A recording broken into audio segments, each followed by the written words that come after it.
В 1936 году, в клетке в зоопарке Хобарта, Австралия, умерло животное с низким собачьим телом, длиной 1,5 метра и полосатым окрасом. Его смерть ознаменовала исчезновение тасманского тигра. Тасманские тигры, известные как тасманские волки, являются одними из самых крупных хищных сумчатых животных, известных науке. Возникнув около 4 миллионов лет назад, они были родом из материковой части Австралии, Тасмании и Новой Гвинеи. Однако, по данным Австралийского музея, численность этого вида сократилась, вероятно, в результате конкуренции с динго и охоты со стороны людей. В результате животное вымерло на материковой части Австралии как минимум 2000 лет назад. Тем не менее, тигр сохранился на острове Тасмания, который находится в 240 километрах к югу от материка. Считается, что его исчезновение на острове является результатом преследований со стороны людей, которые считали его вредителем, а также завезли собак. Тасманские тигры носили своих детенышей в сумках, как и другие сумчатые животные, такие как кенгуру и коала. У них был длинный, тяжелый, похожий на кенгуру хвост. Название тигр происходит от темных полос, проходящих по бокам желто-коричневого меха существа. Животных также называли тасманскими волками или тилоцеинами.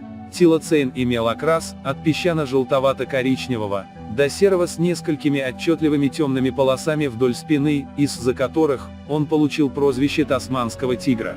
Его большая голова была похожа на собачью или волчью, поэтому его также называли тасманским волком. Несмотря на то, что по своим характеристикам он был похож на тигров и волков, он не был связан ни с теми, ни с другими. Как и у других сумчатых животных, у самок тасманского тигра был брюшной мешок, сумка, в котором недоразвитые младенцы могли расти после рождения. Но и у самцов тилоцеинов также были частичные мешочки, которые защищали внешние репродуктивные органы, что делало этот вид одним из двух сумчатых, которые имеют мешочки у обоих полов. Основным источником пищи тасманских тигров были мелкие млекопитающие, такие как валаби, кенгуру и крысы. От лап тигра оставался пятипалый отпечаток на земле, легко отличимый от собачьего. У собак на отпечатке следа всего 4 пальца. Хотя существа выглядели свирепыми из-за своих больших голов и широких челюстей, открывающихся больше, чем у любого другого млекопитающего,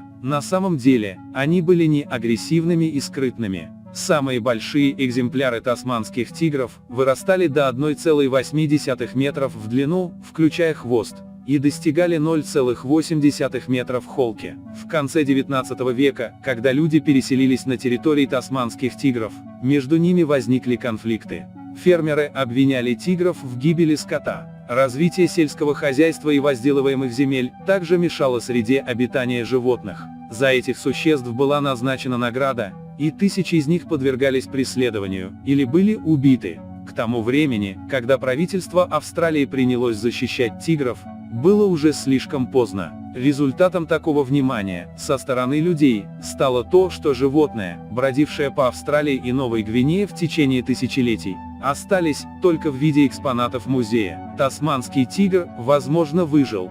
Хотя последние известные представители этого вида умерли в 1936 году, тасманские тигры не объявлялись вымершими Международным союзом охраны природы до 1982 года. Международные стандарты требуют, если прошло 50 лет, а подтвержденных данных о существовании животного до этого не было, животное может быть объявлено официально вымершим. Большинство недавних сообщений о тасманских тиграх поступает с острова Тасмания, штата Австралии, который находится к югу от восточной части континента.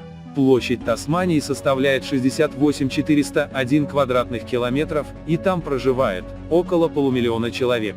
Есть дикие участки, где может скрываться это животное. Возможно, тасманский тигр пользуется убежищем в лесу, но последняя награда за доказательство его выживания так и не была выплачена. В 1995 году правительство начало расследование, чтобы попытаться найти тигра.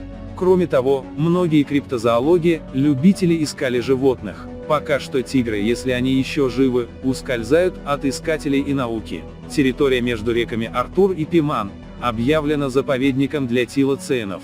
Считалось, что уход в густой лес граничащий с местами кормления, защитит этих животных. Несмотря на то, что в течение 20 и 21 веков наблюдались неподтвержденные наблюдения тасманских тигров, пока нет убедительных доказательств того, что это животное все еще присутствует в дикой природе на планете Земля.